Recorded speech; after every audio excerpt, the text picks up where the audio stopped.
recuso-me a ler a biografia porque ele deu uns brevíssimos dados da sua história de vida, fundamentalmente fotográfica, mas essa está acessível a todos. Eu diria que o Rui, com o José Vaz Silva, foi dos primeiros visitantes com projeto no Mira. E recordo-me que eu e o João, ainda lembramos há dias isso, que falavam com uma paixão, e o Rui, designadamente, uma paixão enorme sobre a oliva, que para nós era apenas uma fábrica de São João da Madeira, pesada, etc. Não é? E na altura já em crise, mais do que crise, no absoluto ocaso ou quase autodestruição. E a partir daí ficou uma relação muito intensa. O projeto Oliva só se concretizou uns anos depois, o que quer pela oportunidade deles, pela nossa também, o que quer dizer que a nossa relação, a relação do Rui com o Mira, não foi uma relação instrumental para expor o seu trabalho, mas foi antes um construtor também do Mira. E então, desde o início, ele alocou outros malucos como ele, em torno de uma forma de fotografar sem lente, mais difícil ainda, sem pés, sem mãos, só com o olhar, não é? E um caixotinho. E a outra bandidagem era constituída pelo António Martins Teixeira e pelo Augusto Lemos. E eles conseguiram seduzir-nos completamente. E, portanto, um dos eventos regulares mais antigos do Mira, eu direi até que o mais antigo, exterior ao Mira, isto é, proposto por externos, é precisamente a exposição anual de fotografia Pinol, que neste momento, com o Open Call Internacional, nos últimos 3 anos, ganhou uma dimensão extraordinária. E é este lado do Rui, é o seu acompanhamento, é uma pessoa que tem múltiplos afazeres e compromissos profissionais, mas tem sempre que pode, vem fazer fotografia às exposições do Mira e, portanto, é este lado do Rui que nos agrada, muito enquanto coletivo, não é? Pensá-los a eles, os três, depois já com uma base de um coletivo muito que nos ajuda a ser quem somos. Para além disso, este trabalho que ele apresenta, eu tenho uma identificação muito grande com a questão das texturas, da luz, da maneira como o Rui se apresenta e, portanto, é assim com muito prazer e muita afetividade. Portanto, os outros que me perdoem, mas de facto há assim alguns que são muito base, para além de todos os outros, que são o corpo ao manifesto, mas que muitas vezes têm relações antigas connosco. Não, o Rui é da safra Mira, nascido em Miraflor para nós e para o nosso coletivo, e por isso todo o sentido o Rui estar aqui. É isso.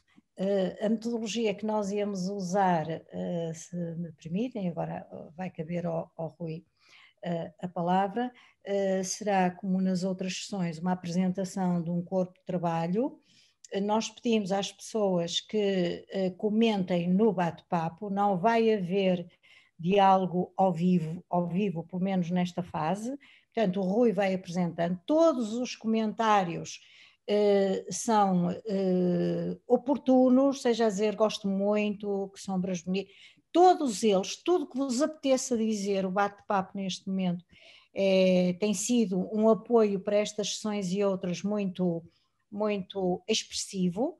E depois o Rui vai fazer uma ligação com um outro tipo de trabalho sobre a oliva para nos ajudar a perceber, e nessa ligação vai ser lido um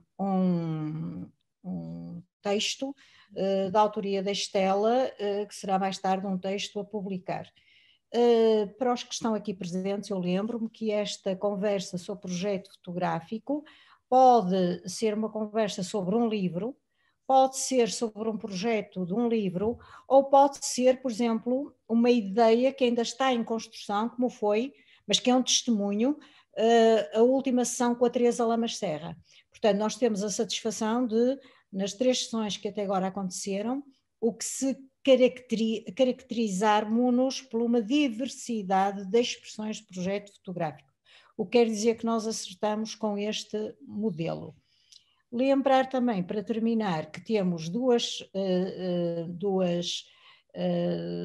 programas semanais. Um é este.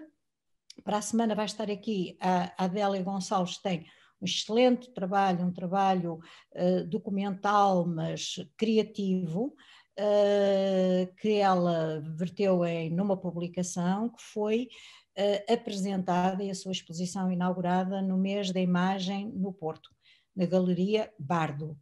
E depois, na próxima sexta-feira desta semana, temos as exposições virtuais, que já vamos na 34ª exposição, vinda do anterior confinamento, em que o fotógrafo apresenta 30 fotografias e o João constrói com elas um vídeo, a qual lhes atribui sons que ele considera compatíveis com o programa apresentado. Portanto, para a semana vamos ter a Adélia Gonçalves, precisamente quarta-feira, 9h30, e para a semana, sexta-feira, também às 9h30, vamos ter o fotógrafo Miguel Refresco. Portanto, fica aqui este dizer. Finalmente, de alguma maneira, às vezes a fotografia está ligada à poesia, e quem é muitas vezes fotógrafo, pelo menos, socorre-se da poesia ou do dizer poético próprio de outros. Nós criamos no Facebook um grupo que é Poemas no Mira On. Nós temos 2 programas ao vivo de poesia, um que é programado pelo Acúrcio e pelo Armando, que é Poemas no Mira. Temos um outro que é da responsabilidade do José Carlos Tinoco e da Cláudia Souto, que é 3 formam um perfeito par. E estávamos mancos, estávamos falhos de poesia, e então, com a colaboração do Acúrcio, do Dourado, da Lúcia e da Odete, lançámos ontem, já depois da hora do jantar, um grupo de poemas no Mira On, que promete ser um caso, porque é um bocadinho diferente dos outros grupos. Portanto, aqui fica o convite para todos, tá bom? E agora passo a palavra ao excelentíssimo fotógrafo. Boa noite a todos. Obrigado, Manuela, pelas palavras. Agradeço, de facto, a vossa presença. Agradeço à Manuela Monteiro, agradeço ao João Lafuente, agradeço ao Mira, de facto, esta oportunidade e esta iniciativa, de facto, possibilitar esta conversa, esta apresentação. Eu, sem mais delongas, vou tentar contextualizar esta mesma apresentação de um projeto. Na verdade, até são 2 projetos, mas de qualquer forma é um que é o principal, que é um projeto fotográfico que ainda está em construção. Portanto, não está acabado, não está terminado, e que vai tentando adquirir a forma de um livro fotográfico, um photobook, como se diz. Portanto, para já é chamemos um proto-livro fotográfico, um mono, qualquer coisa assim, mas algo que está em construção. Tem fotografias minhas, tem um texto resultado de um convite que fiz à Estela Rodrigues e que ela gentilmente aceitou, mas ainda não tem a forma final, ainda não é um objeto acabado. É um projeto que incide sobre um assunto, já que estamos a falar de fotografia, sobre um referente fotográfico que é recorrente. Neste caso, é o edificado das ex-instalações da Oliva Metalúrgica, que fica perto do local onde estou neste momento. Aliás, se eu espreitar pela janela, por acaso não vejo que está de noite, mas estou a 500 metros em linha reta de facto, do edificado da Oliva. Por isso é que eu escrevi na sinopse que, de facto, é fácil, é como estar na Igreja do Bonfim e ir ao Mira, lembrar-se de ir ao Mira, porque isto é, de facto, muito próximo mesmo, e dá-me essa facilidade. Ora bem, na verdade, esta recorrência, como lhe chamo, ou esta insistência, é uma forma de trabalhar a fotografia que me é muito usual. Regressar ao mesmo local muitas vezes, e regresso muitas vezes com a máquina fotográfica, mas às vezes também sem a máquina fotográfica, e nesse caso o papel e a esferográfica ou a caneta são fundamentais para registar determinadas ideias, mas a maior parte, como é evidente, com a máquina fotográfica. Esta insistência, dizia eu, talvez seja uma preocupação que eu ainda não entendi muito bem. Talvez, pelo menos consciente, não sei qual é a motivação, por isso está mais no reino do inconsciente que outra coisa. E para tentar encontrar, sei lá, para além da espantosa realidade das coisas, para falar como hoje, como o Adelino falou há 15 dias, fez a sua apresentação e a sua conversa, a espantosa realidade das coisas, tentar encontrar, se calhar, a espantosa diversidade da mesma coisa, ou seja, acerca do mesmo referente fotográfico, eu volto e revolto e regresso e fotografo quase de uma forma obsessiva. Há um amigo meu que é o António Trindade, que é pintor e é professor nas Belas Artes, que um dia me confidenciava uma ideia do escritor Italo Calvino, que dizia que num bocado de madeira podia ele ver o universo. E esta ideia tem-me sido muito útil, principalmente no trabalho fotográfico. E isto leva-me de facto, para o gosto pelo fragmento, e que de certa forma está aqui presente neste projeto chamado Cinzento. É a primeira vez que no meio agora, é de facto o projeto Cinzento, e é de fragmentos. É curioso que isto passou-se, se calhar, com o António Trindade em 1992, em que ele já pintava, e gosto muito da obra dele, pintava a óleo em São Martinho do Porto. Eu estava a morar na Nazaré, e quando ia fotografar as obras dele, fotografava sempre fragmentos, nunca fotografava o quadro completo, fotografava sempre fragmentos, criando talvez a ilusão de facto de criar várias histórias dentro de uma grande história. Mas era a minha maneira de abordar de facto a obra do António Trindade. E guardo várias fotografias ainda desse tempo, a preto e branco, a filme fotográfico. Eu queria chamar a atenção para uma coisa aqui relativamente, quando se ouve falar da Oliva, principalmente porque ela tem uma parceria com Serralves. Este nome tem uma parceria hoje com Serralves, a Oliva Creative Factory, ou seja, são as instalações atuais de uma parte da Oliva, ou seja, da Zona 2, ou chamada Zona Norte. É uma zona que não corresponde à metalurgia,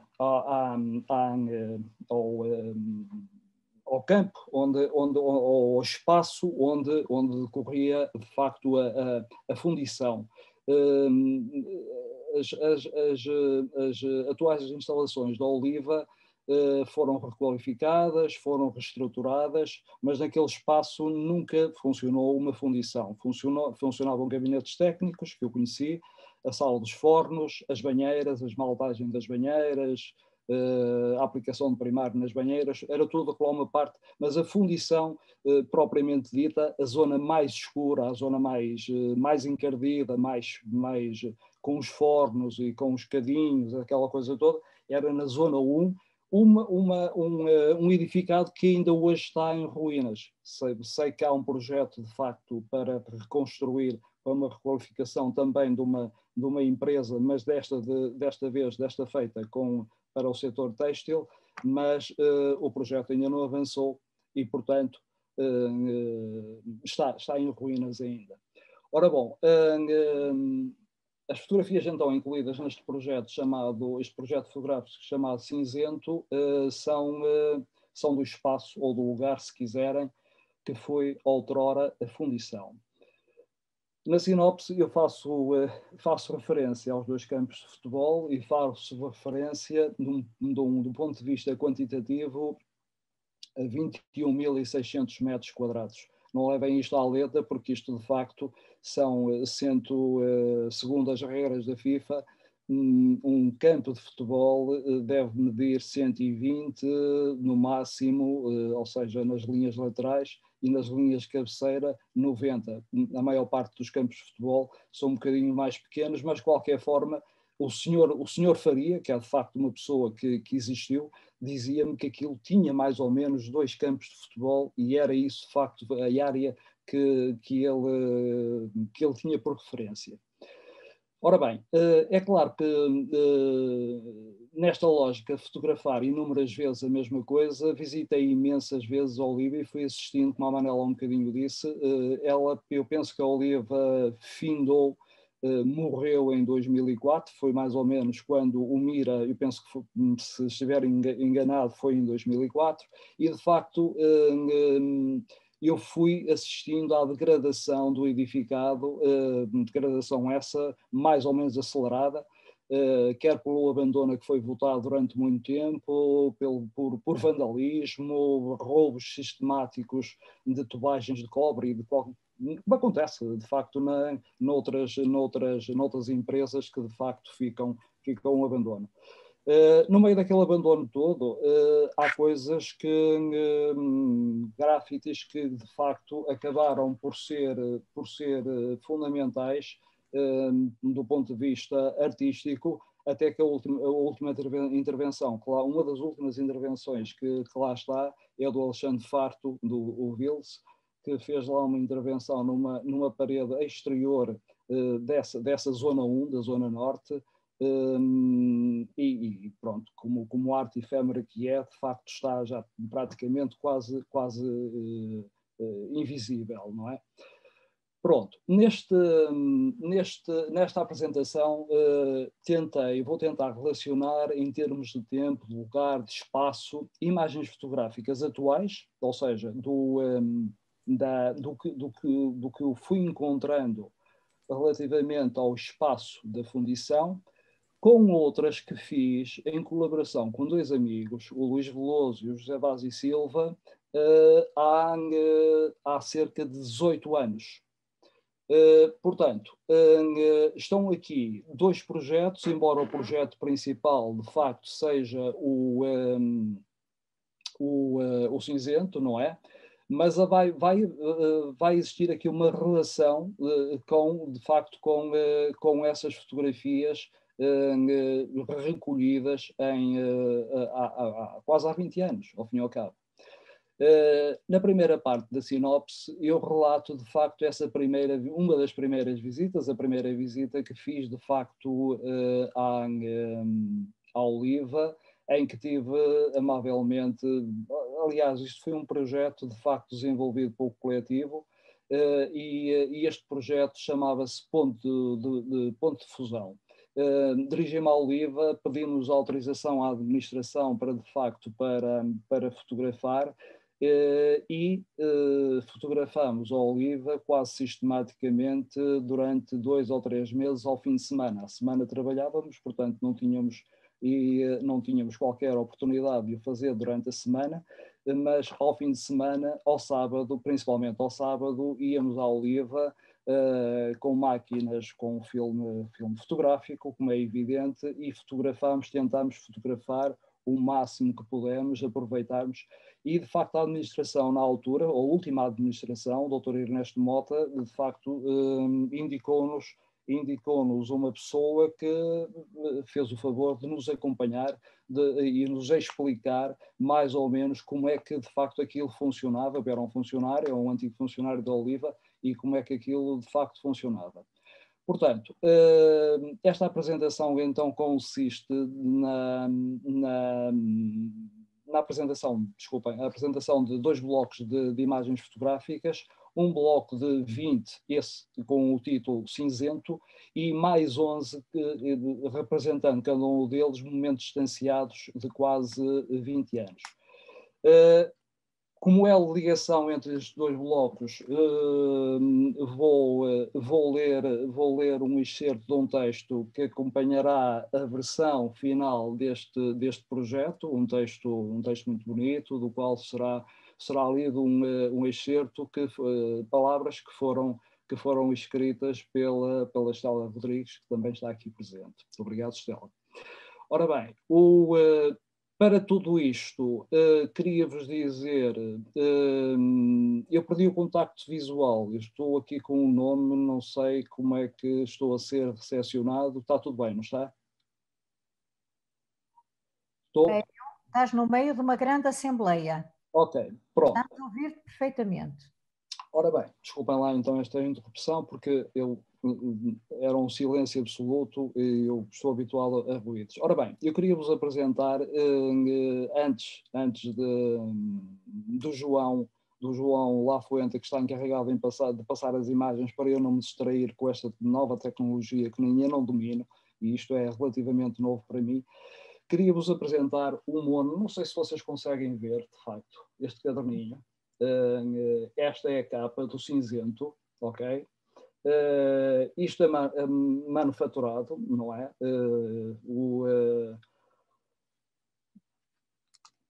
Tem, deixem ver se eu consigo, tem as guardas, não é?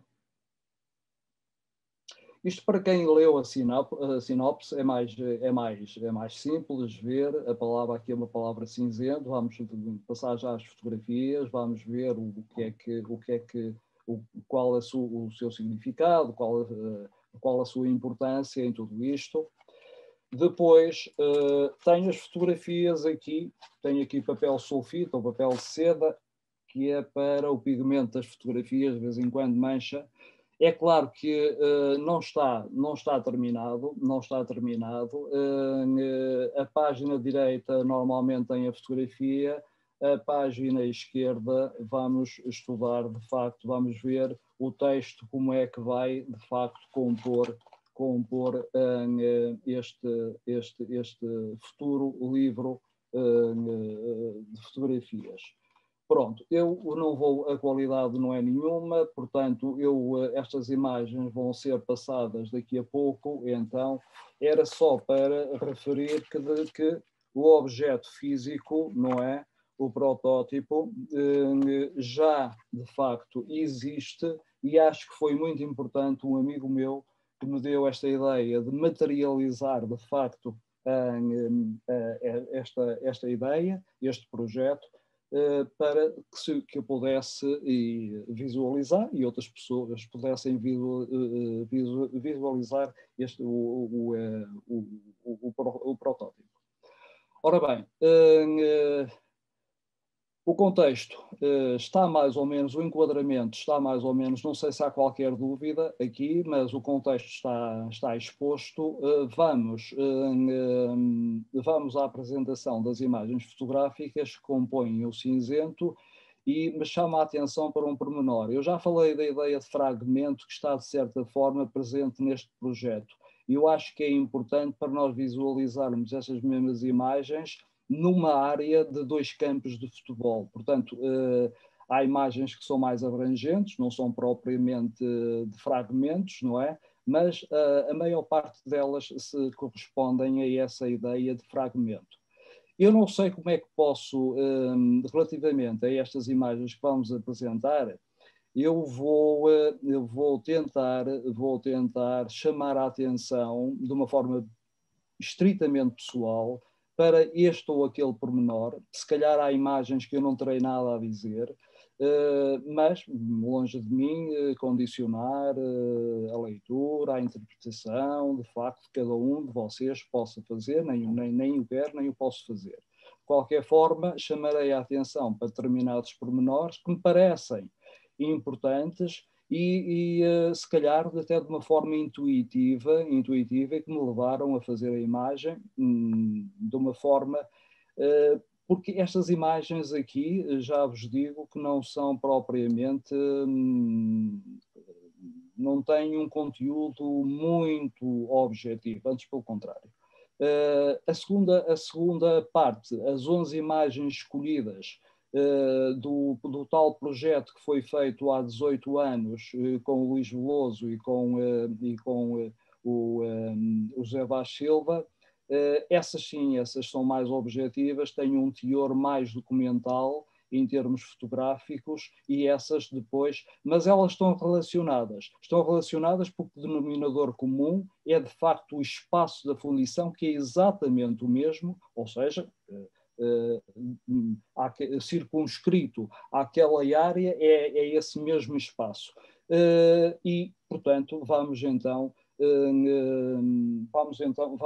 à apresentação. Eu não sei se é importante, eu deixaria se calhar isso talvez para depois parar a conversa de um ponto de vista técnico, ver de facto como é que estas imagens foram, se isso interessar, depois então veremos. Então eu pedia ao João o favor de começar a passar as imagens e eu vou comentando de facto essas mesmas imagens, está bem? Até à 20ª e depois então faço a leitura do excerto do texto da Estela e depois continuaríamos então com as outras imagens.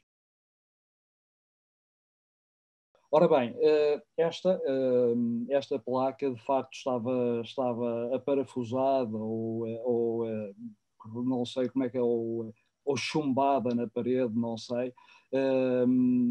Eu encontrei esta placa há 20 anos, ou há 18 anos, para ser mais preciso, e encontrei-a de facto agora, recentemente, porque isto de facto, de um ponto de vista técnico, tal como eu explico na sinopse, é de facto uma zona de, vamos chamar de armazenamento de ferro fundido cinzento. Cinzento porque há vários tipos de ferro fundido.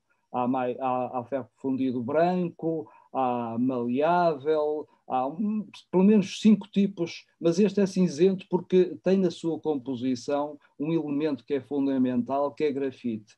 Eu chamo a atenção, chamo a atenção, é uma maneira de dizer. É curioso que aqui em São João da Madeira o ferro fundido é cinzento por causa da grafite e temos aqui a única fábrica de lápis da Península Ibérica, que é a Viarco, que a matéria-prima também é grafite. E de facto e eu já lá também fiz fotografias, é curioso este elemento, não é? Mineral, de facto, aparecer aqui e dar um nome, de facto, a um tipo de ferro fundido. Não, é o único elemento, é a única fotografia a cores, vamos chamar assim, deste projeto. O projeto chama-se Cinzento, parece um paradoxo, mas para mim foi fundamental porque é o único índice de realidade deste projeto. O resto é onírico. As fotografias, as próximas, são muito mais oníricas e não têm, de facto, esta carga de objetividade e de realidade. Vamos passar para a imagem seguinte.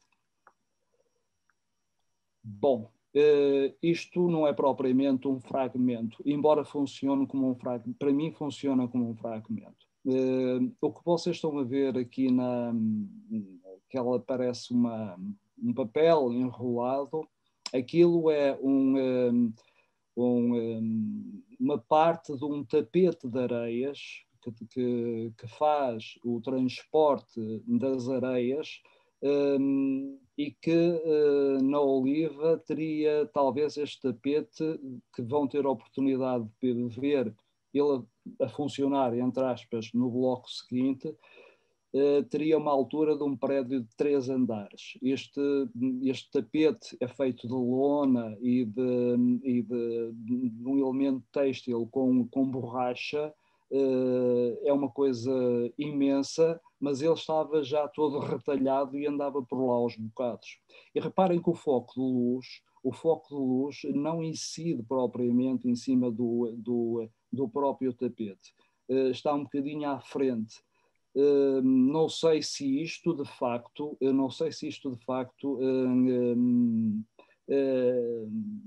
tem alguma relação com um tempo passado, já que não é o leitmotiv, não está iluminado, está no centro sem estar no centro. O foco não incide diretamente sobre ele, mas incide um bocadinho à frente.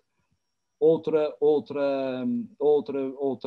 imagem, este elemento, isto é uma verguinha de ferro ou de aço, como nós chamamos, que é depois a oliva, depois vandalizada. É muito perigoso lá andar por causa destas, porque elas estão muitas vezes no meio do betão, do cimento. E isto, de facto, agora chama a atenção para, não sei se conseguem ver, a teia do fio de aranha, aquele fiinho de teia que passa e entre a fragilidade da teia e o ferro, não é? Ao fim e ao cabo. Podemos avançar. Bom, esta vale pelo grafismo, pela parte gráfica. Estes tubos aparecem lá muito, aparecem ou de eletricidade ou de águas ou qualquer coisa, apareciam e aparecem ainda, ou correias ou qualquer coisa, aparecem de facto como indícios de uma atividade. Podemos passar para outra, por favor. Mais uma vez aqui, ou um tubo de eletricidade, ou um tubo de água, se fosse um tubo de água seria muito paradoxal, porque a terra está seca, está a lama que foi depositada, que está depositada no chão, está quebrada, de facto revela uma ausência de água, mas também vale pelo grafismo. Vamos continuar, por favor. Ora bem, esta eu tenho que o dizer, esta é um modesto contributo a quem me... contributo... tributo, não é um contributo, desculpem, um modesto tributo à pessoa que de facto que me abriu os olhos para a fotografia, que me ensinou a processar filmes, a fazer a impressão, química, que foi o meu professor e amigo Aníbal Lemos. E eu faço menção de facto de registar isso, porque o Aníbal, num trabalho de mestrado também sobre arqueologia industrial, feito em Derby, Inglaterra, tenho um livro lindíssimo que é Arqueologias do Fim do Milénio, e que tem uma fotografia muito parecida com esta, que é muito parecida com essa fotografia do Aníbal. Mas isto de facto é comum em locais de facto que foram industrializados e que estão de facto ao abandono. A luva é paradigmática, as anilhas, tudo isso. Podemos passar à frente, por favor.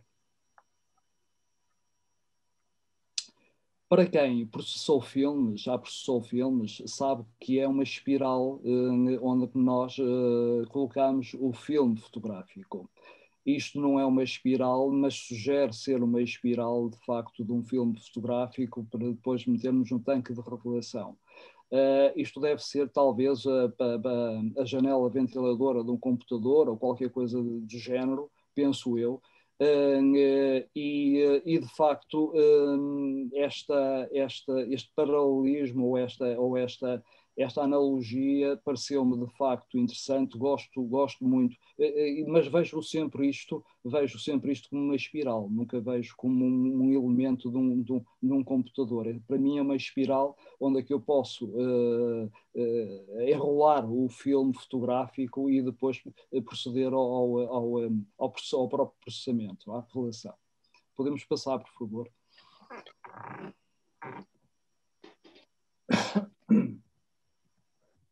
Eu penso que antes dessa imagem havia uma ou outra, essa. Elas funcionam, estas imagens no proto-livro, elas surgem uma à direita ou outra à esquerda, ou seja, não há aqui, normalmente aparece uma imagem em cada página, aqui estão as duas páginas, porque se colocarmos esta, e que é uma vassoura, ou uma escova, ou uma brocha qualquer, não sei, e a outra, João, já agora, por favor, a seguinte, ela funciona como negativo. Também tem uma carga fotográfica que me parece, pelo menos para mim, parece-me bastante forte. Podemos avançar. Isto é um quadro de Ardósia. Ardósia, ainda se vê do lado direito o apagador. Ficou lá esquecido. Pena que de facto tenha lá ficado. Mas do ponto de vista da fotogenia parece-me um objeto muito, muito interessante. Podemos avançar? Bom, símbolo do trabalho, não é? Não se trata de um martelo, é mais um maço de madeira, não é? Um maço de madeira que eu não sei se era utilizado, não sei, pode ser utilizado para várias coisas, e entre eles, não sei se partir os moldes de areia, os gitos, que depois passo a explicar daqui um bocado o que é que eram, mas pronto, é símbolo de facto de um trabalho manual que era feito. Vamos continuar, por favor. Isto é o tal tapete, um bocadinho do tapete de areias, que aparece-me aqui como que fossem pétalas, ou qualquer coisa do reino vegetal e não propriamente um material sintético, chamemos assim. Mas é de facto parte desse mesmo tapete de areias, que eu não imagino quantos metros, quantas centenas de metros teria para fazer aquele circuito todo numa torre enorme, e que depois as areias eram projetadas, eu não sei muito bem, mas eram num crivo, mas não desconheço é similar àqueles tapetes que há nas minas que trazem de facto as terras, o minério, e estão sempre de facto em rotação. Vamos continuar, por favor. Bom, eu acho que estes azulejos foram mesmo feitos para serem conspurcados desta maneira, quer dizer, é o pó, é mesmo o pó cinzento, não é? De facto, até os vidros não são opacos, mas são translúcidos, está tudo sujo, mas é para isto, não é? É para isto, de facto, que estes azulejos, isto seria talvez uma espécie de um lavatório, para mim funciona como não sei, um nicho qualquer de uma entidade religiosa, não sei, qualquer coisa, mas gosto muito desta fotografia. Eu sou suspeito, mas gosto muito. Bom, aqui mais o que me importa aqui é a verticalidade daquelas colunas que se vêem ao fundo, entre aquele buraco que já deve ter sido uma porta, e é uma verticalidade que me assustou, que me pôs em sentido no meio deste caos, no meio desta destruição, e vocês podem ver o pó cinzento que está no chão. Ou seja, uma pessoa a aventurar-se aqui a fotografar tem que ir com umas galochas, essa coisa toda, por um menor movimento, estando o pó seco, isto levanta tudo. Mas, de facto, do outro lado da parede há luz, há um outro universo completamente diferente daquele que está aqui. É bom referir que o chão da fundição está todo rebentado. Há uns subterrâneos por baixo que eu não cheguei a compreender muito bem o que é, mas que estão alagados em água. E é perigoso, de facto, andar aqui por estes sítios. Podemos continuar? Bom, isto não sei. Isto é um cárcere, é uma coisa claustrofóbica, não sei. Há aquela nesga de luz e há aqui um 2 em baixo. Aliás, ele já aparecia também, parece um 2, um numérico, um signo numérico, mas de facto, pronto. É isto. Vamos continuar, por favor. Mais uma nesga de luz,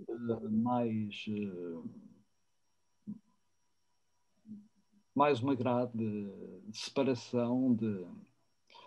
O que me interessa também é lá, o que me interessa de facto é também o que está lá ao fundo e esta oposição entre o ferro e, mais uma vez, as teias de aranha.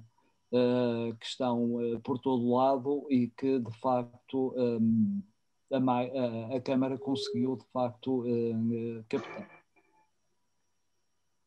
Cá está o chão todo desventrado da oliva e a hipótese, de facto, ver a água vê-se muito mal, mas pronto.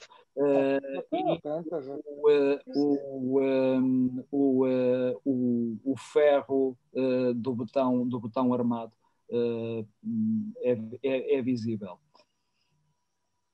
Podemos continuar? Ora bem, eu diria que o FCP está em todo lado, não é? Está lá ao lado esquerdo, não é? Posso ler, mas não foi a primeira que eu ouvi, não foi por isso também que eu tirei. Mas, de qualquer forma, é um pó acumulado que se transforma de vez em quando, quando chove, em lama, portanto, é de facto isto. E uma correia de uma transmissão qualquer lá pendurada na parede. Podemos continuar? Pronto, a madeira. Também é um elemento, de facto, que é um elemento nobre na oliva. Se vocês vissem o mobiliário de sala de reuniões, as secretárias administrativas, as cadeiras em madeira que foram vandalizadas, que foram queimadas, quer dizer, há uma série de objetos em madeira, lindíssimos e valiosos, penso eu, que acabaram por ir para o lixo, porque de facto é irrecuperável de facto o que se passou lá. Podemos continuar, por favor? Esta é a última fotografia desta série. É claro que estas foram 20 fotografias num universo de mais de 100 fotografias. Foram aquelas que foram, de certa forma, foram escolhidas.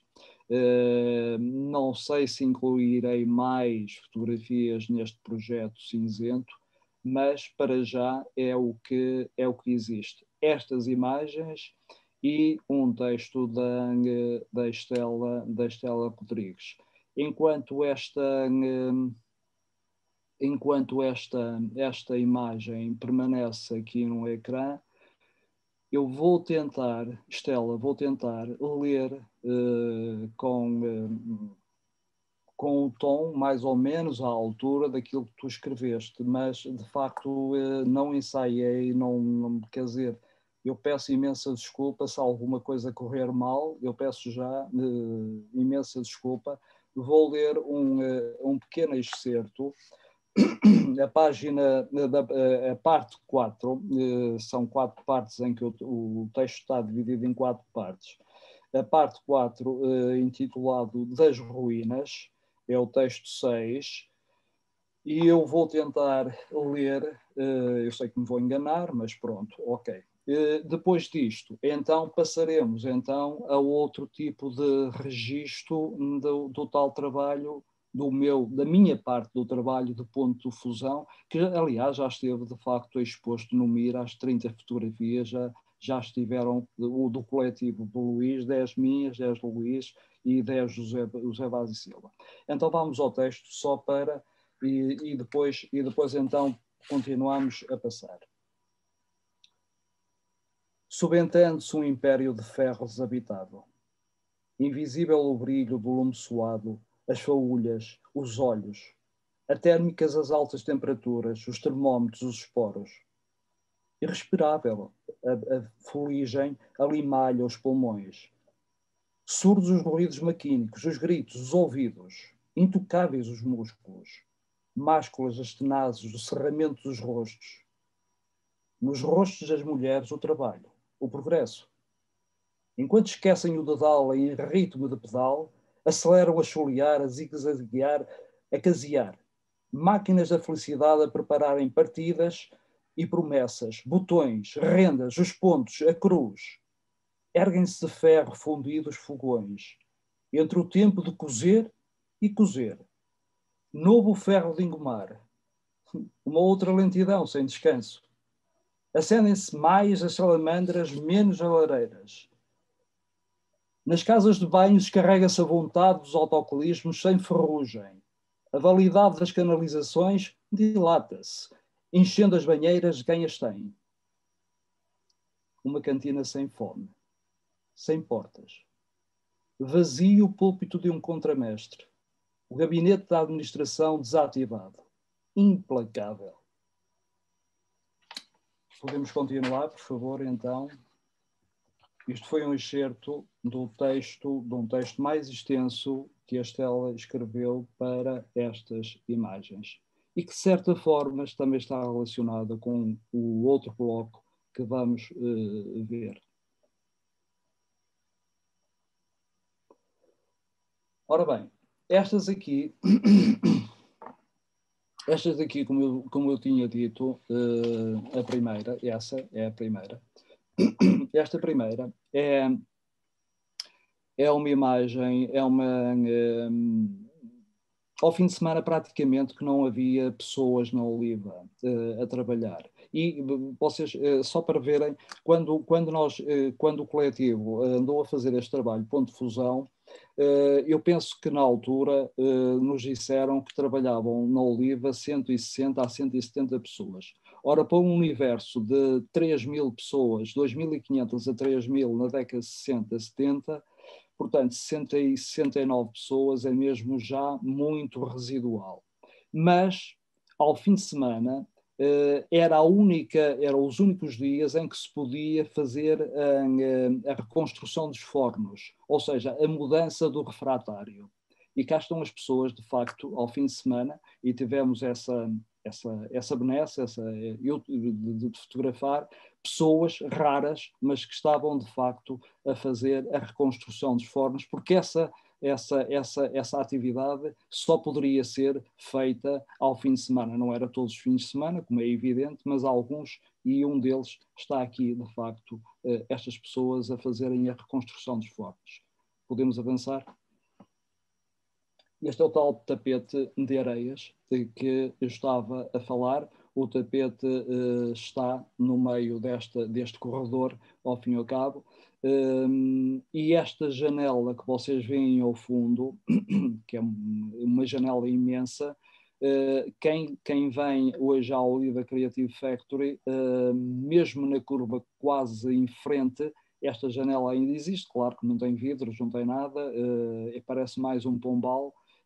As máquinas já não existem, como é evidente, está completamente vazio, mas este era o chamado tapete de areias que, de facto, que tinha a sua função específica. Podemos continuar, João, por favor? Isto chamaram... Eu, para nomear estas fotografias, não foi só o Sr. Faria. Depois tive de procurar pessoas que trabalharam na Oliva e mostrar-lhes as fotografias para eles me identificarem de facto o que era, porque o Sr. Faria também não explicava tudo. Já vemos o pó cinzento no chão, e aqueles rodados são de empilhadores que levavam aquelas caixas em ferro e chamaram a isto, denominaram quebra de gitos. Os jitos são canos, usados na moldagem, que são os condutores do ferro fundido para o molde. Portanto, isto é de facto uma espécie de uma sucata, talvez, que esteja aqui arrumada. Vamos continuar. Isto é uma carreta de vazamento. Aqui estava o ferro fundido, aqui dentro, e vocês o que veem embaixo é de facto uma linha de montagem em que existem uns vagões que têm moldes onde é que era vazado de facto o ferro fundido em estado líquido, como é evidente. Aquelas pegas que vocês veem ao lado esquerdo era onde o operador fazia força para fazer girar o vaso e acabava por o ferro fundido cair de facto naqueles moldes. É curioso que para defender o trabalhador daquele calor intenso, para além do EPI, que deveria ser muito rudimentar, mas de qualquer forma havia uma placa de amianto que se pode ver ao lado do cadinho, entre o operador e o vaso, que o protegia então daquele calor intenso. Aliás, uma das coisas, a Oliva tinha uma equipa de enfermagem permanente, com médico permanente, e o ferimento mais comum, de facto, era aquelas faúlhas que saíam, de facto, do vazamento e queimavam, claro que os fatos macacos, que eram azuis, com um bordado oliva a vermelho, acabavam por ser o pão nosso cada dia. Podemos então continuar, por favor? Isto são peças moldadas. Não vos sei dizer que tipo de peças são. Estão em cima de uma palete de madeira, mas eram de facto. Ora bem, convém aqui fazer aqui um parênteses e a maior parte das pessoas deve saber de facto quais eram os produtos que a Oliva fazia. Nós estamos a falar não só nas máquinas de costura, estamos a falar de radiadoras, estamos a falar de salamandras, estamos a falar de banheiras, estamos a falar de ferros de engomar daqueles antigos a carvão, estamos a falar de um conjunto de objetos que de facto preenchiam o cotidiano das pessoas, não só a nível regional, claro que a nível nacional e internacional, como é evidente. Podemos continuar? Isto chamam-lhe, parecem umas árvores, eu chamo-lhe árvores de Natal, invertidas. Isto são granalhadoras, e isto é uma granalhadora de suspensão. Suspensão porquê? Porque eles, depois das peças, isto é na fundição, mas é uma secção de acabamento. As peças eram penduradas naquelas hastes, vamos chamar assim, entravam dentro de uma câmara completamente hermética, onde era projetado o jato de areia para limpar as peças de metal para uma espécie de pré-polimento que faziam a essas mesmas peças. E utilizavam, vocês podem ver uma corrente na parte superior que faz com que estas árvores girassem, entrassem na câmara e saíssem e fossem recolhidas as peças. Vamos continuar, por favor. Ora bem, esta é a famosa linha de montagem GF+. Não sei se é uma mentira, se é um mito, não sei. A máquina era um monstro, isto era um monstro de facto. Tem vagões que vocês podem ver que estão sobre rolamentos. Dizem que por causa da complexidade de desmontar esta máquina, ou seja, a dificuldade que havia em desmontar esta máquina foi uma das causas da não deslocalização da Oliva para outro, mas não sei se é verdade ou não. Sei que isto, de facto, é pena, do ponto de vista fotográfico, uma falha minha, não ter aqui um elemento que estabelecesse a escala entre uma pessoa e, de facto, a máquina em si. Vamos continuar. Isto é sucata, é mesmo sucata. Pronto, são peças, não sei se são rolamentos, mas isto é mesmo sucata. de fundição. Isto, cá está a madeira ainda, os armários fechados ao loquete, e o que nós temos ali é, de facto, são machos de areia em palete. Eu de vez em quando tenho que recorrer aqui de uma mnemónica, porque de facto são muitas imagens e são nomes muito técnicos que de facto não eram dados, eram machos de areia. Podemos continuar? Pronto, esta é uma grandalhadora de tambor, faz a mesma coisa que aquelas árvores que eu chamo árvores de jato de areia, mas as peças entravam num tambor e andavam lá aos trambolhões até serem os bocados de metal que estavam lá agarrados à peça, mas que não interessavam, impurezas, vamos chamar assim, eram de facto também uma espécie de pré-acabamento. Podemos continuar? Isto é um molde de banheiras. Está lá o sifão, descia uma outra parte o negativo e de facto a banheira era fundida aqui nestes moldes. Também isto é imenso, é uma coisa imensa também. Este espaço, como eu disse, de facto estes dois espaços são comuns. Era de facto a fundição da Oliva Indústrias Metalúrgicas S.A. Portanto, a apresentação das fotografias está feita. Depois, há uma extrapolação da minha parte. Na segunda parte da minha parte, na sinopse, na segunda parte, em que, de facto, eu vou pôr aqui a sinopse. Desculpem lá, mas isto é um bocado lento às vezes.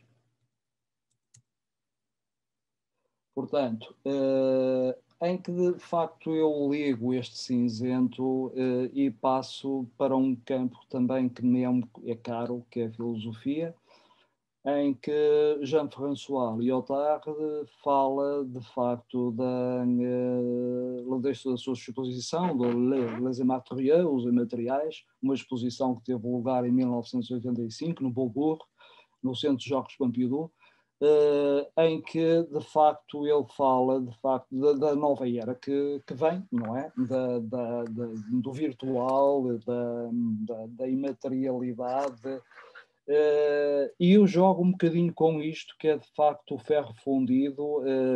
O ferro fundido, ao fim e ao cabo, foi, como é que é de dizer, foi um ícone que surge no final do século XIX. E enquanto a indústria do aço, ou o aço propriamente dito, não se desenvolveu, de facto o ferro fundido esteve ligado a uma estética modernista, o início de uma estética modernista, de uma modernidade. Acabou por estar presente em obras emblemáticas. Temos uma no Porto, a Ponte Dona Maria Pia, temos a Torre Eiffel, que é do mesmo, portanto, é o meu Gustavo Eiffel, temos uma ponte de Brooklyn, que também é em ferro fundido, temos a Ponte des Arts, ou Ponte das Artes em Paris, que também... Pronto, e depois uma pós-modernidade que, segundo alguns teóricos, alguns pensadores, vem pulverizar todos os cânones da modernidade. E eu aqui, de facto, utilizando a oliva como metáfora, acabo por ver também aqui uma pulverização do ferro fundido, e que, de facto, estava a meus pés, transformado, de facto, em pó, na destruição de determinadas categorias, determinados cânones, determinadas ideias, uma forma de abordar o mundo, uma forma de produzir o mundo. É curioso que, de facto, as primeiras fábricas em Inglaterra, na Revolução Industrial, começam a usar as primeiras vigas em T, e depois a preenchê-las com tijolos, o ferro fundido, de facto foi uma marca de modernidade, uma marca de modernidade. Depois, não sei, o aço foi também foi fundamental de substituição do ferro fundido. E depois, quer dizer, e se falarmos em objetos do cotidiano, já não podemos falar nada, podemos falar em plásticos, ao fim e ao cabo, que é isso que nós, de facto, a indústria de plástico foi uma coisa abismal. Bom, de qualquer forma, eu acho que já falei o suficiente, acho que está apresentado o projeto e vamos dar espaço então depois à conversa. Obrigado pela vossa atenção. Obrigada, Rui. E nós iríamos utilizar a metodologia das anteriores sessões. E, portanto, eu iria ler rapidamente algumas intervenções aqui no bate-papo e depois abriríamos a conversa a todos e a todas, sabendo que não deveríamos ultrapassar as 11h10, mas por nós podemos continuar, mas achamos que é um tempo bom. E então, há várias intervenções que fazem pequenos, breves comentários ao que se está a aparecer, e aqui o António Gonçalves diz: Rui, o que eu estou a ver não tem nada a ver com o que descreves e terás visto. A partir do momento em que Luz imprimiu o filme, tu revelaste o que a Luz imprimiu. Tudo isto passaram a ser objetos estéticos fruto da tua criação. O Jorge Velhote, mais adiante, diz: há até ao momento um jogo de composição entre os materiais, servindo os resíduos como base sobre as quais as formas e a luz e as sombras fazem com que o olhar seja atraído em busca dessa composição que capta a atenção do fotógrafo. Nota-se uma atração pela memória, não pela memória documental, mas por uma memória que agrafa emoções e deseja criar também um rastro de sentimentos. As explicações do Rui parecem e denotam a notória incapacidade de, perante o registro escatológico de um passado em abandono, sobre uma tentativa descritiva para que possamos olhar. Na verdade, estamos perante a fronteira entre o olhar e o ver. Este livro apetece mesmo ser lido no mais rigoroso silêncio, pelo título e pelo abrupto profundo entre o cinzento e o negro, tentando atingir o negrume das memórias. O José Maia diz: excelente trabalho, fotografia pictórica matérica. A luz expressiva sublima os elementos orgânicos abstratos. Os olhos do Criador contrariam a aspereza da realidade, tornado o real fulgurante. Um silêncio interior paira sobre as imagens. Muito obrigada, Rui. Muito obrigado, Rui Apolinário. O Jorge refere, em contraste, este segundo grupo de imagens mostra-nos, dá-nos a ver uma outra memória industrial e do universo habitado por operários e máquinas e produtos em produção, logo memórias próximas já de cada um dos espectadores. Nesse sentido, estamos perante fotografias que registram a arquitetura da paisagem na sua imprevisibilidade fotogénica. E nesse sentido, o Rui encontra nas diversas gradações de cinzentos a plasticidade de um programa que busca ver e dar a ver a elevada imaterialidade de que se compõe a memória como registro de representação. E este ela refere, continua a deslumbrar-me estas imagens, por muito que as revisite, grata pelo acolhimento e leitura do excerto que as fotografias o mereçam. Muita gente a dizer: gostei muito, parabéns, excelente trabalho, portanto, tudo isso. E agora é só fazerem o sinal para o João ligar o som. E suponho que o Rui estará disponível para comentar questões de ordem técnica, estética, de captura, etc. Força. Rui, estás a ouvir? António, boa noite. Boa noite. Tu quando dizes que isto está a caminho de ser um livro, conta-nos, quão perto está de o ser? Desculpa, não percebi esta última parte. Quão perto está de o ser, de ser um livro? Não sei, António, é difícil responder, é difícil porque isto, claro que um livro, aliás, já foi aqui atrás discutido quando foi da apresentação da conversa do Adelino. De facto, estas coisas de livros têm o seu preço, não é? É caro. E eu, de facto, há aqui tenho que pedir apoios, tenho um alvo, que é cá em São João da Madeira, de tentar pedir um apoio, porque foi a pessoa que comprou as antigas estas instalações, estas ruínas ao fim e ao cabo. Tenho um projeto aprovado para instalar e pretende de facto fazer um museu da Oliva. Aliás, quem comprou teve visão suficiente para trazer aqui um grupo de historiadores da Universidade de Aveiro para fazer a destrinça entre aquilo que era um documento útil e aqui o documento inútil, a papelada que interessava e a papelada que não interessava, os objetos, aquilo que se pôde recuperar. Esteve aqui uma equipa residente nas instalações precárias, como vocês devem imaginar, de um edificado em ruínas, mas estiveram cá, colocaram plásticos nas janelas e tal, e estiveram de facto a fazer essa mesma investigação. Para quê? Para que um futuro museu fosse construído dentro da futura empresa que vai ser dedicada ao têxtil, mas que de facto não esquece a memória da Oliva. Eu penso que esta pessoa estará toda... Bom, estou a revelar isto, mas de qualquer forma já lhe dei um lamiré no sentido de ver de facto qual era a possibilidade de financiar talvez um projeto destes, não é? Mas a nível com esta coisa de pandemias, não sei mais o que, as coisas têm ficado um bocadinho congeladas. Estas fotografias foram recolhidas entre finais de 2019 e 2020, portanto é uma coisa que está de facto congelada.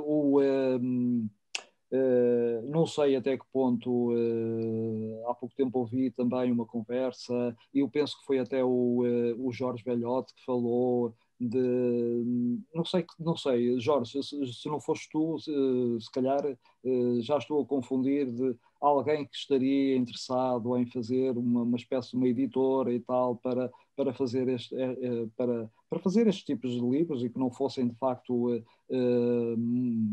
fossem mais acessíveis, não sei.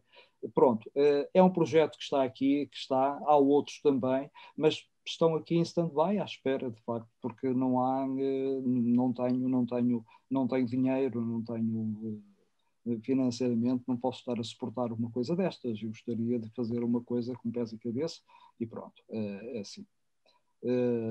Não sei responder, portanto. Não sabes responder, mais do que respondido. Para quando? Uma resposta objetiva não a tenho. Eu creio que este tipo de livros merece 2 tipos de edições. Desde logo, e é uma tradição que existe em Portugal, de facto, que de certa maneira se vai perdendo, mas se pensarmos na APDL, a APDL edita sempre livros príncipe, que são livros de oferta nobre, não é? Como a Assembleia da República, as câmaras municipais, têm a sua mobília literária, que deve ter um aparato nobre, e depois a edição, digamos que é mais uma edição livreira, digamos assim, de aquisição normal para colecionadores, amadores, iniciados, que o queiram. Para mim, e eu conheço a Oliva porque a Oliva foi minha cliente nos anos 80, durante 10 anos, deixou de ser minha cliente quando o engenheiro Cebola também deixou de ser o presidente da administração da Oliva, e o mais interessante que eu vejo nisto é o facto de a própria Câmara devia ser ela também com os atuais proprietários da Oliva a constituírem uma memória que, de facto, o livro cinzento tem como faltor, não é? Quer dizer, na verdade, uma pessoa olha para o teu livro e eu já toquei no teu livro, emprestaste-me para eu tocar, uma vez no Mira, e a expressão do modo como se toca num livro destes é como se estivéssemos a tocar nos resíduos e na poeira das máquinas, porque é tátil, o mono tem uma capa de tecido e aproxima-se muito daquilo que é, para quem visita, e talvez a coisa mais interessante a visitar mais próxima da Oliva, mas uma expressão anã, digamos assim, é visitar a Viarco, para perceber como é que seria o gigantismo de uma oliva perante, enfim, a dimensão. Talvez sejam as únicas ruínas que sobram da indústria, da fase industrial e a indústria dos chapéus. Há ali duas fabricantes de chapéus que também vale a pena visitar. O livro em si, do meu ponto de vista, como é um livro muito tátil, o mono é muito tátil, é muito apetecível, dá vontade de tocar nas imagens, nas fotografias, no papel que circunda, de voltar ao contrário, está sempre a ver, está sempre a mexer. E é por isso que eu acho que este tipo é um livro de silêncios muito próximos da intimidade, do modo como cada um de nós vai a umas minas em ruína, por exemplo, e o silêncio é horrível. É horrível porque nos faz um eco, aproxima-nos das coisas. Às vezes é perigoso, não é? Eu conheço um fotógrafo que é timorato, enfim, que é o João Paulo Soutomaior, que é capaz de andar em sítios em que normalmente não se vai, não é? Andar em viadutos em ruína, em caminhos de ferro arruinados, onde não se pode pôr os pés, enfim. E este livro dá vontade de uma pessoa regressar àquele tempo em que o Rui conseguiu fotografar o livro. E nesse aspecto é por isso que talvez que eu diga que é um livro para ser lido em silêncio. Obrigado, Jorge. Mais alguém quer colocar alguma questão? Posso? Força. Eu acho que devo um bocadinho mais, devo explicar um bocadinho mais aquilo que disse no bate-papo. Eu trabalhei durante 2 anos numa fundição e se calhar é de formação profissional minha o modo como aprecio a descrição que o Rui fez das fotografias. Quer dizer, eu não vejo nada daquelas fotografias que corresponda à descrição de uma fundição. Quer dizer, é outra coisa. E para mim o que o Rui fez foi outra coisa. Não é... quer dizer, de certo modo também é uma fotografia documental, mas não é a descrição do que era aquela fábrica, do que é que ela fazia, para que é que servem aqueles objetos. São outra coisa melhor, outra coisa de que eu gostei muito.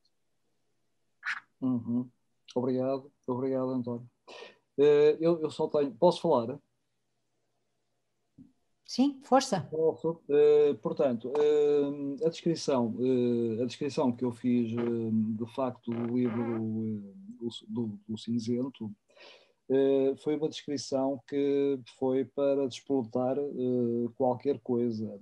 Eu concordo com o Jorge, o velhote, e concordo também com o Jorge Gonçalves, no sentido com o António Gonçalves, desculpa,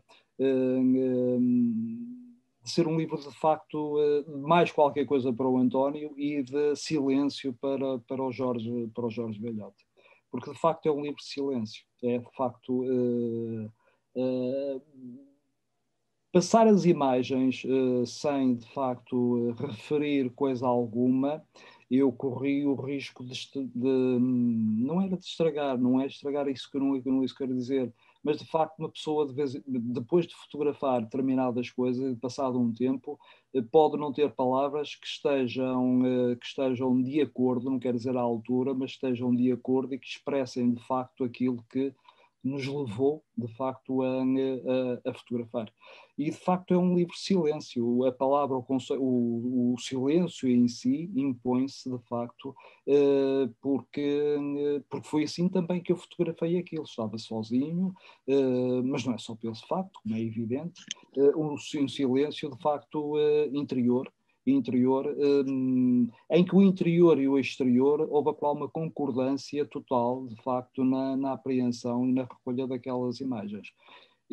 Só queria dizer, isto é um extra que não interessa nada, mas de qualquer forma pode não interessar para nada, relativamente à parte técnica, relativamente com que as câmaras, o primeiro, o cinzento, foi uma câmara digital, e como devem imaginar, há 20 anos foi uma câmara de médio formato em filme fotográfico. Estas fotografias do ponto de fusão acabaram, de facto, como eu disse, já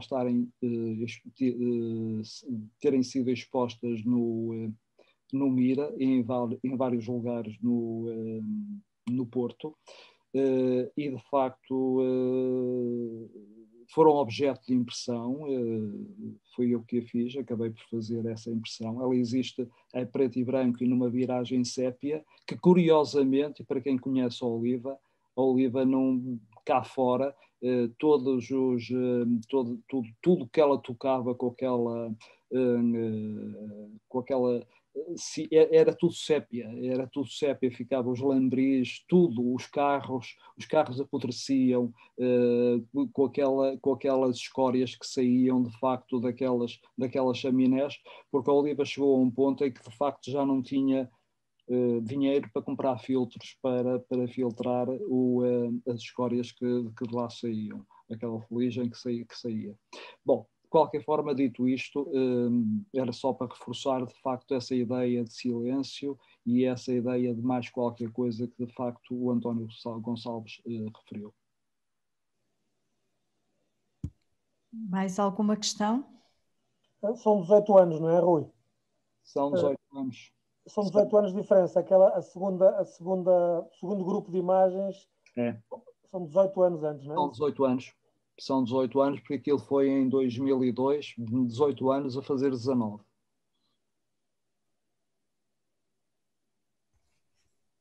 Quero só dizer-lhes uma coisa que tem a ver com fundição. Sim. Já não há fundições no Porto. Já não há fundições, fundamentalmente. Eu digo o Porto porque é em Gaia. Fundamentalmente. A única que estava em trabalho acabou de fechar há 2 semanas. Neste momento, qualquer escultor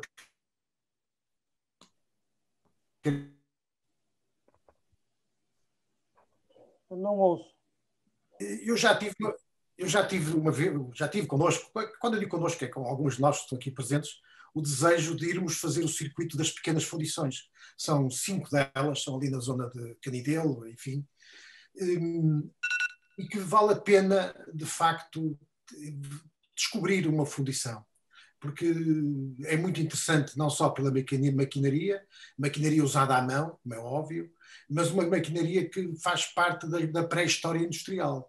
São as pequenas areias, os grupos de areias e tijolos, onde se começa a fundir os moldes, não é? Para acolherem o bronze, para esculpir uma peça, se for em bronze.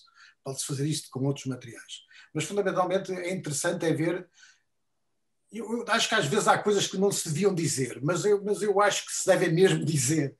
É chegar a essas fundições e descobrir que a grande maioria das esculturas com que nós contiguamos quase todos os dias, ou às vezes nas paisagens urbanas, estão em várias miniaturas nessas fundições.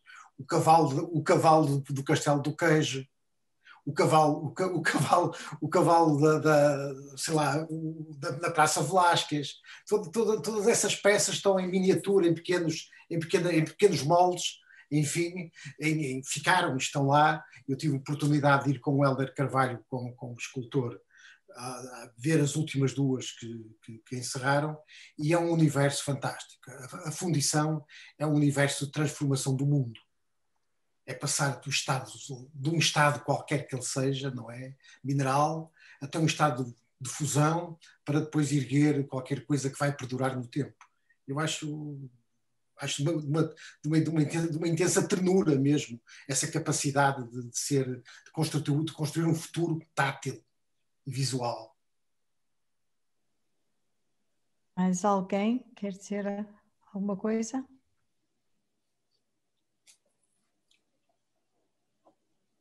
Não? Parabéns, Rui, parabéns. Parabéns é quando tiver o livro feito, pá. Não, parabéns já. Depois com o livro bebemos um tinto. Depois comemoramos os parabéns, está bem. Olhem, pronto, também nós geralmente terminamos estas sessões às 11 horas, dando sempre uma chamada de tolerância. Pronto, gostamos, eu acho que foi geral, gostamos muito. Temos agora 40 pessoas, estiveram aqui 45 pessoas, o que quer dizer que estas propostas que nós temos são consistentes, funcionam, quer pelos convidados, quer também pela forma como nós organizamos a sala. Há bocado eu cometi uma omissão porque não referi o Adelino como fazendo parte dos organizadores e curadores das exposições de fotografia Pinole no Mira. E referiram um aspecto muito interessante, é que quer o Adelino, quer o Augusto Lemos, quer o António, usam a Pinole e usam também o telemóvel de uma maneira mestre. E o António e o Augusto já foram os melhores fotógrafos portugueses nesse concurso, e o Adelino é um top na comunidade mobile. O Adelino é um craque. É um craque na mobile, e dentro da mobile especificamente num tipo de aplicação que é Pistamatic. E eu acho que estes fotógrafos mostram, nós coincidimos perfeitamente com o espírito deles, que a fotografia... Está de parabéns. A fotografia é inclusiva, não há fotografia de primeira, de segunda, nem o grande formato é que é, o analógico é que é, e é o filme, não é. A fotografia é o contexto e é o fotógrafo com o seu olhar, e o seu olhar é produto da história de vida, dos constrangimentos e das oportunidades da sociedade em que vive, da sensibilidade, da sua formação e de tanta coisa. E, portanto, falhei no Adelino, porque estava muito centrada nele como elemento do júri do concurso internacional, mas portanto, ele faz parte deste excelente grupo que torna de uma maneira mais física, mais osso e carne, a ideia que nós temos de fotografia, aberta, eclética, inclusiva, diversa, contraditória, desde a caixinha de fósforos que o António tão bem faz, dar-nos fotografia até ao mais sofisticado telemóvel. E, portanto, queria deixar aqui este cumprimento a estes curadores, a este grupo que, de facto, nos apoia e ajuda. E agora, queria deixar aqui uma nota, que é o seguinte, no Mira cabe tudo e a música também cabe. A música está muito presente, temos muitos concertos de jazz, chamada música de fusão, música do mundo, música eletrónica, lá passou tudo, hip hop, tudo passou por lá. E portanto, temos desde a semana passada, as quinta-feiras são dedicadas à música. E a semana passada, portanto, o programa vai alternar entre o Jorge Queijo, que é um vizinho, músico e compositor, uma música eletrónica, minimalista, de todo o tipo. É de facto uma figura extraordinária e é um excelente vizinho, e a Orquestra Nacional Moderna, de que a Maria Odete não é agente, representante, produtora, portanto faz tudo, portanto, e amanhã vai ser o primeiro programa da Orquestra Nacional Moderna, aqui na Zoom, também às 9h30, e o link está no Mira Fórum. Há várias temáticas, portanto é uma apresentação diferente da do Jorge Queijo, que a do Jorge Queijo são apresentações de clipes, como se fosse a exposição do álbum de fotografia que acontece aqui à sexta-feira. Não, vão conversar sobre o lugar da orquestra. E são várias as temáticas, e a primeira é orquestra e território. Nós somos fãs da orquestra, que também nos escolheu para fazer o seu lançamento público, e tem sido um êxito. Eu lembro-me ainda hoje, só de me lembrar daquela apresentação, me arrepio, porque o público está misturado com os músicos, porque é uma orquestra, são jovens músicos que percorrem o território tentando fazer uma inclusão, uma fusão com os músicos e a realidade do território que visitam. Portanto, amanhã valerá a pena, e termina com um momento musical ao piano pelo maestro da orquestra. Portanto, neste momento, nós temos quarta,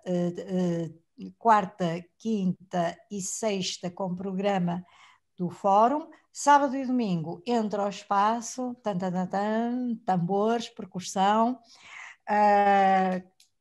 com uma programação com a curadoria do José Maia e com o apoio do João Terras, e que tem a característica de nos surpreender sempre. Portanto, surpresas também do próximo fim de semana, com performance conferência, sábado às 3 horas, domingo às 3 horas.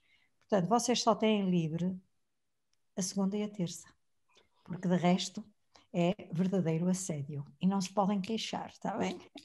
Melhor só em Miraflor ao vivo. Mas também tem a vantagem, já agora para terminar, de vos dizer que este meio nos tem mostrado que o Porto é uma nação, mas o país é maior. E então descobrimos públicos em todo o lado que aparecem nestas sessões, e aprendemos imenso com o confinamento. Este é o confinamento 2.0. No outro dia o Porto Canal perguntava-nos como é que era, o que é que nós fazíamos, que éramos quase um fenómeno, e nós dizíamos que tínhamos o privilégio de lidar com a criatividade. E o nosso confinamento é um confinamento livre, porque quando o pensamento e a imaginação não estão confinados pelas paredes, e não estão, o mundo é muito maior, e nós temos aprendido tanto com toda a gente e em todo o lugar. E é assim. E boa noite a tudo. Boa noite a todos. Parabéns. Parabéns. Boa noite, Rui. Parabéns, obrigado. Boa noite e parabéns. Gostei Muito imenso. obrigado a todos.